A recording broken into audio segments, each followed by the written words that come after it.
Hey everyone, it's your boy D Black coming back at you. Welcome to the channel. As you know, coming to you raw and uncut. And please don't forget to subscribe, like, share, leave a comment, and don't forget to hit that notification bell for next videos coming out. All right, SmackDown tonight. I don't even know what to say about this SmackDown. I mean, we got 3 hours of show, and I think sometimes it's just a waste of time. And it's just like we're just watching the same thing, but a different night, but it's the same players and everything, if you know what I mean, and stuff. So, all right, let's go ahead and just kick it off because I'm just going to give it to you match by match, segment by segment, how it goes, All right, we come out with Drew McIntyre is going to come out and do a promo. As he's coming out, he gets attacked by Cody Rhodes. Now, Cody just jumps him, beats him up, and everything, and they're fighting, and then Drew just runs away. He gets his belt and he takes off. Now, I don't understand why, because Drew just beat Cody Rhodes in a match. It was, what was that match called? Three Stages of Hell, and he's running from Cody. That doesn't make any sense, So, but here we go. Anyway, Cody gets in the ring and he starts talking and everything, you know, um, saying basically as far as Drew McIntyre is concerned, because Drew McIntyre is the one that did, you know, um, take him out. Excuse me, take him out of the Royal Rumble with the. Oh man, I can't even think of it right now, but Drew's finishing move. But anyway, Cody is pissed about that and everything. Then he starts talking about, the interview that CM Punk and Roman Reigns had. Now that promo was probably gonna. You're not gonna see another promo like that. Not again this year. Not unless it's the same two that did it Monday night and stuff on Raw. But you're not gonna get that again and stuff. But that's basically more or less Cody's all about and what he's mad about because he feels like he lost his chance at going at the title and stuff at WrestleMania because basically he said WrestleMania is not a WrestleMania without him in it and stuff. So um, after that, things cool down. We get the little match that's getting ready to happen with Io Sky and Rhea Ripley, going against Kiana James and Giulia. But just before the match, Nick Aldis is back there stage talking to Cody, telling Cody, like he needs to change. He needs to, control his emotions and everything, and that he was going to put him in a qualifying match next week, as far as the Elimination Chamber, to qualify to be in the Elimination Chamber. Not sure he's going to be in the, in with, but it's just like tonight, the triple threat, for qualification to get into the elimination chamber, and we'll talk about that later, in the in this review. So we got Io Sky and Rhea Ripley against Kiana James and Giulia. The match was a match. And everything. Yes, they are tag team champions. So I guess this happened from last week because there's no storyline, with these four and everything like that. There's nothing, that happened that gave them the opportunity to have this match except for them, arguing last week or whatever the case may be and stuff. But anyway, um, Rhea hits the riptide on Giulia, and then Io Sky does over the moon saw on Giulia and pins Giulia, and the match is over with. Then you get the backstage thing with either Dragunov and Carmelo Hayes, and they're talking about, still talking about the match that is owed to Ilya Dragunov. Then the Miz comes in and everything. He starts talking to Carmelo Hayes and says that he's going to beat Carmelo Hayes. And the match is not even a match for the title. It's just a regular match. So if the Miz wins, the match, the Miz does get a chance at the title. So we get the title match between the Miz and doggone Carmelo Hayes. The match is expected to be what the match is. I mean, it's not their first rodeo. They've been going at it, for a while, even when they was, tag team champions and everything and stuff. It's just, it's like a repeating cycle. It's just the same people in the same players. It just doesn't make any sense. But anyway, the Miz, there's one part of it that the Miz is gonna do a the cold crushing finale on him and stuff. But Carmelo Hayes rolled through it and stuff, and then hit him with the 48 hours and he pins him and stuff. So, but anyway, Carmelo wins the match and stuff and everything, which the match is I guess it was an okay match and stuff. But hopefully we won't see this down the line anymore. And that once Carmelo Hayes, fights Ilya Dragunov, hopefully Carmelo will retain and stuff, and then Ilya moves on, or however that's going to happen. So but then we get the backstage segment with Tiffany Stratton. She's saying that she's setting her sights, on the elimination chamber. Then Chelsea Green comes out, and Chelsea Green, I'm telling you, I like Chelsea Green.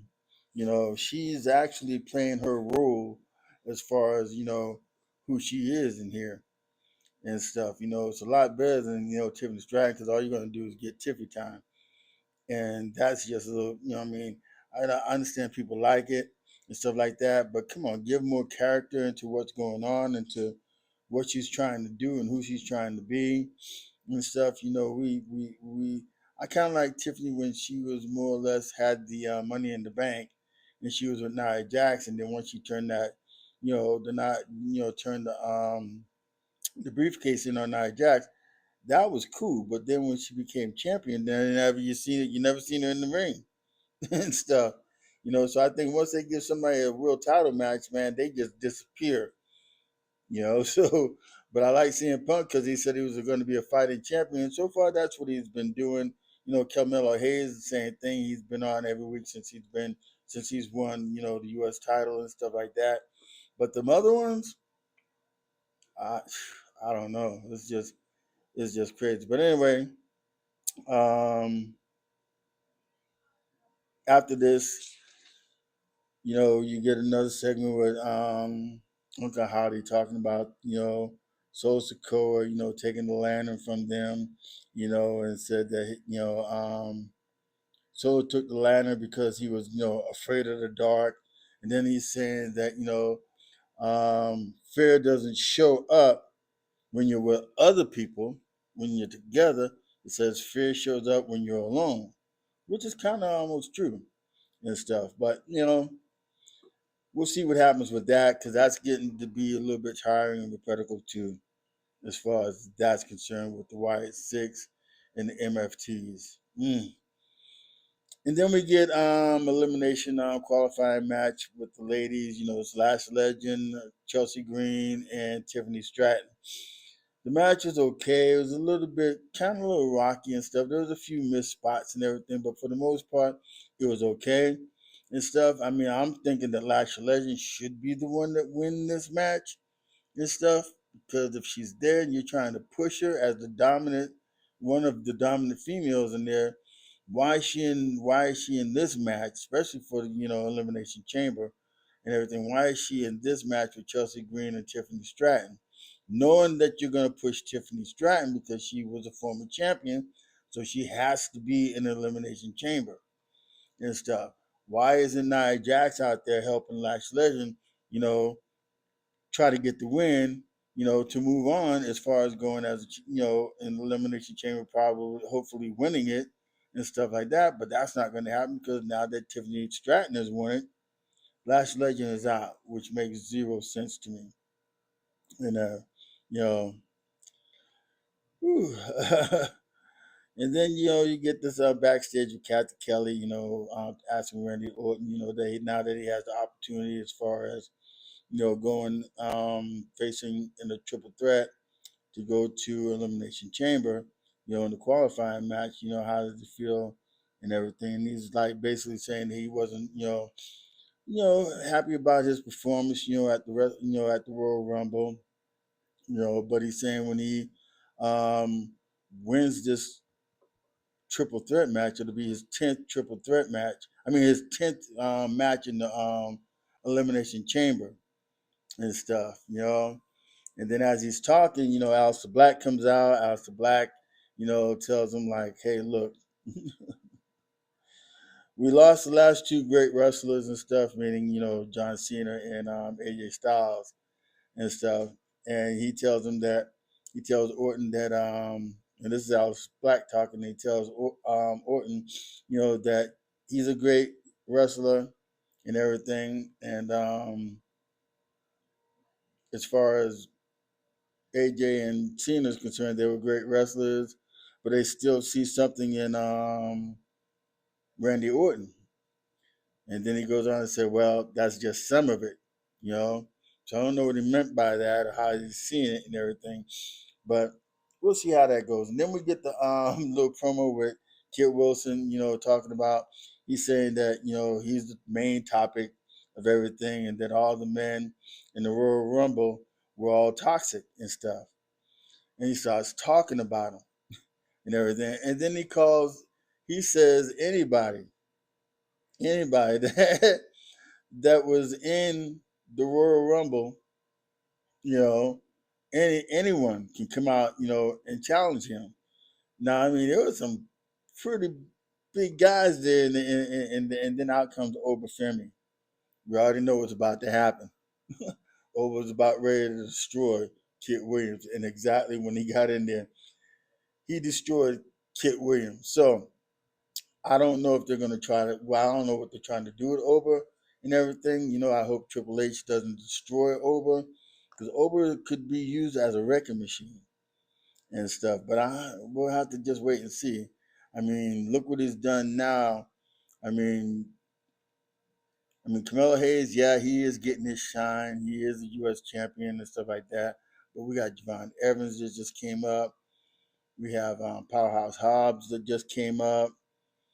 Um, so let's see. I mean, there's some big guys and everything. So, and they're supposed to be going for the future of the WWE, but all we keep seeing is the same people over and over. They did a film package of all the people from NXT that should be up on the main roster, that should be highlighted and should be showing their talents and everything, because there are some good people that can come to this roster that they can push and move, but it just keeps showing the same people over and over and over and over and over and over and over and over and over. It's crazy. But anyway, Obafemi destroys Kit Wilson. And then you get this thing where, you got R-Truth talking to Damian Priest and stuff like that. And then Drew McIntyre comes out, and then Damian Priest tells Drew that he knows, like, look, you got a lot on you. They have history with each other, but he knows that Drew has a lot on his plate, and he tells Drew to go handle his business, basically. And then Drew just walks away, you know. So I don't know what they're trying to do with Drew. But anyways, as he's going out to the ring and getting ready to go and do his promo, then he gets attacked again. But it's not by Cody, it's by Jacob Fatu. So Jacob Fatu is now beating Drew McIntyre and stuff. And then McIntyre runs away from Jacob Fatu and stuff. And I can't understand this because, oh man, Drew's having a hard time and everything, but why are you champion and then you're running away from somebody who jumped on you? You're supposed to run and defend and everything, but this is how Triple H got things moving and stuff like that. It's like it's making Drew look like a coward, but he's so supposed to be standing strong and stuff. I'm telling you. And then later on, Nick Aldis is telling Jacob Fatu the same thing that he told Cody, is to, leave the arena and just chill out and that he'll put him in the match, in the Elimination Chamber, qualifying match, for next week. And then we get the match with Shinsuke Nakamura and Toma Tonga. And I don't know why this match is going on because there's no storyline behind it. They just don't seem like it's just throwing matches together just to have matches and stuff like that. But it's just weird. It's just weird. And Tama Tonga wins, because Tonga Loa gets him, interfere in the match. And then Tama Tonga hits Shinsuke Nakamura with his finishing move. And then the match is over. It's just, I don't know. Just doesn't make any sense to me and stuff. And then we get this Liv Morgan thing and stuff. So Liv Morgan comes down to the ring and stuff, and she's basically saying, she's the greatest, Royal Rumble winner of all time and stuff. And then she said that there's an elephant in the room that she has to face and stuff. And as she's saying that, then Requel takes the mic from her and say, "Yes, there is an elephant in the room that we have to face and stuff, And as that all happening and everything, Jade Cargill comes out, and then Jade gets in the ring and she tells Liv that she doesn't care that Liv won the Royal Rumble, and she doesn't care that she's here on SmackDown. Then she tells her, you know, and she said, "Let me make her."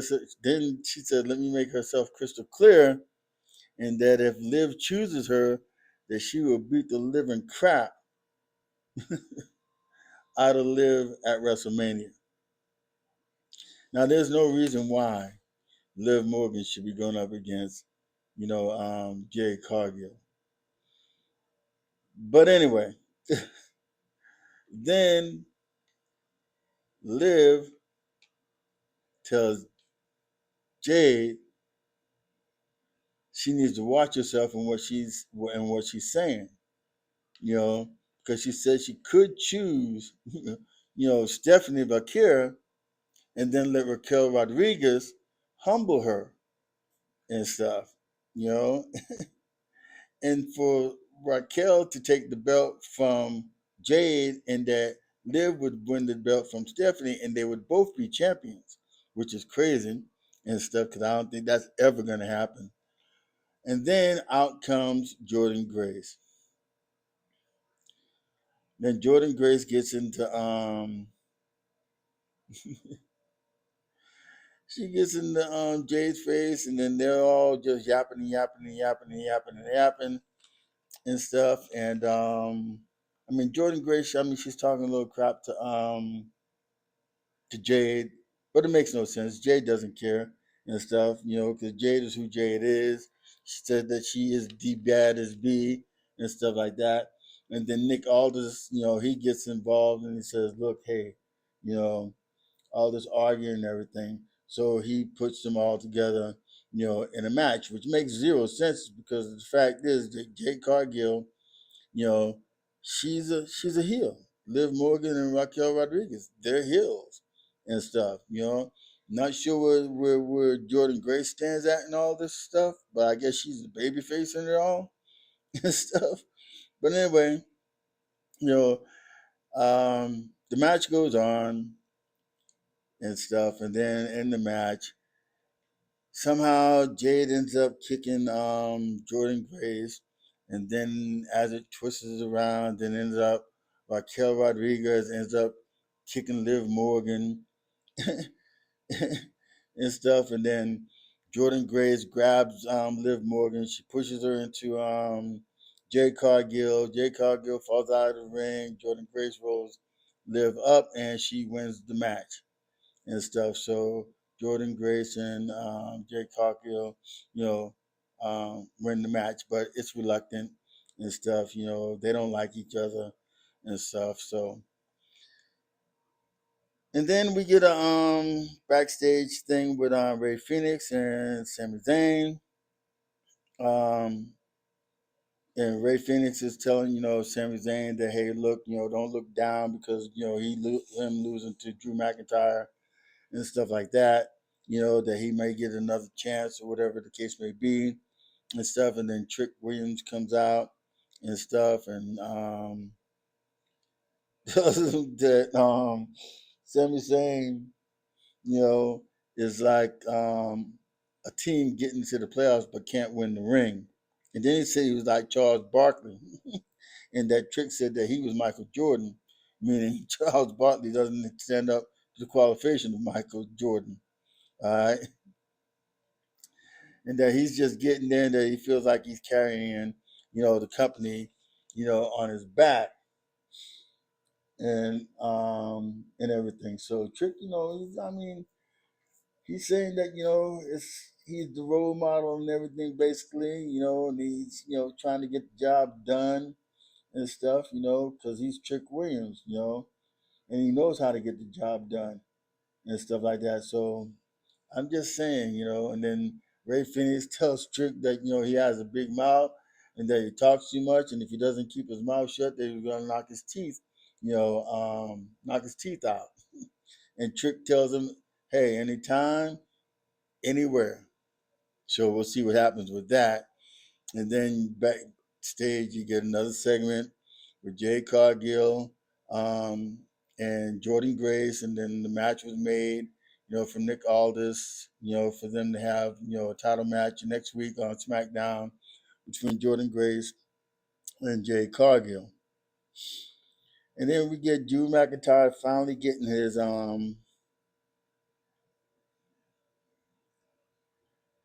trying to get his promo together, you know.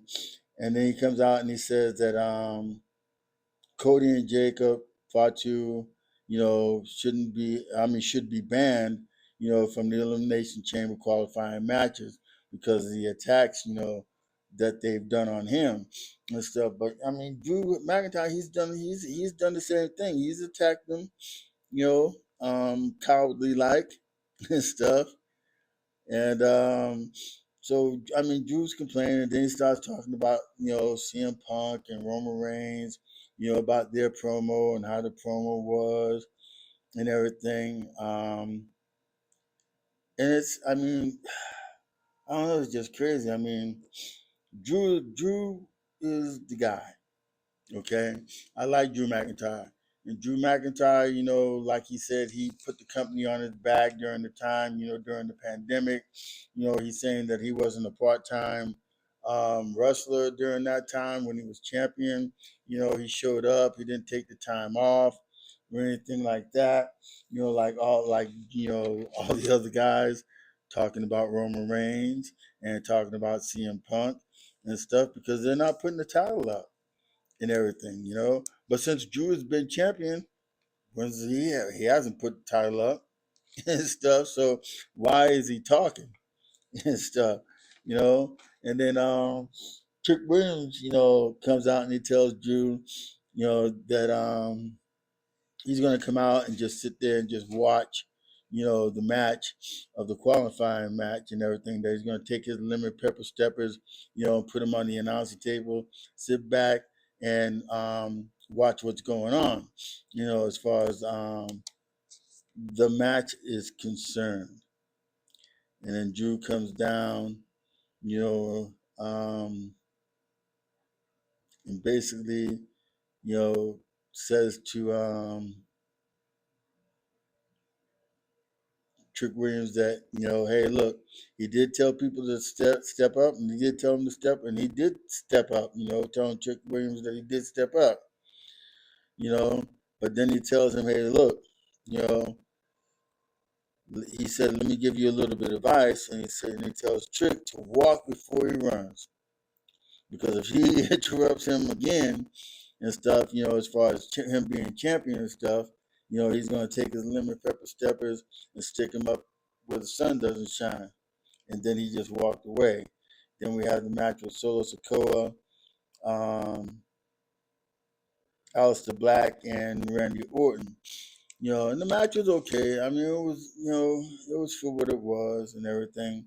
You kind of figure out who was in the match, who you're looking at, and you already knew instantly that Randy Orton was going to win this match. There's no way that Sikoa or Alister Black would have been in the Elimination Chamber. So at one point, it looked like Solo was going to hit Randy with a spike. Randy was backing up, almost like he's going to back into the spike, and then end up RKOing Solo Sikoa for the win and stuff. But that's it for SmackDown. It wasn't a great SmackDown. I'm here to tell you and stuff, and I'm gonna rate it. I think I'm gonna start doing my ratings. 0 from 10, and at this point in this show of SmackDown, I'm gonna give it a 2, just because of the attack that Cody Rhodes did on Drew McIntyre and that Jacob Fatu, you know, did on Drew McIntyre. You might not agree with it and everything, but that's why I say please don't forget to subscribe, like, share, leave a comment. Don't forget to hit that notification bell and stuff for the next video and stuff. But I thank you for watching. God bless, deuces, and I'll see you on the next video. Thank you.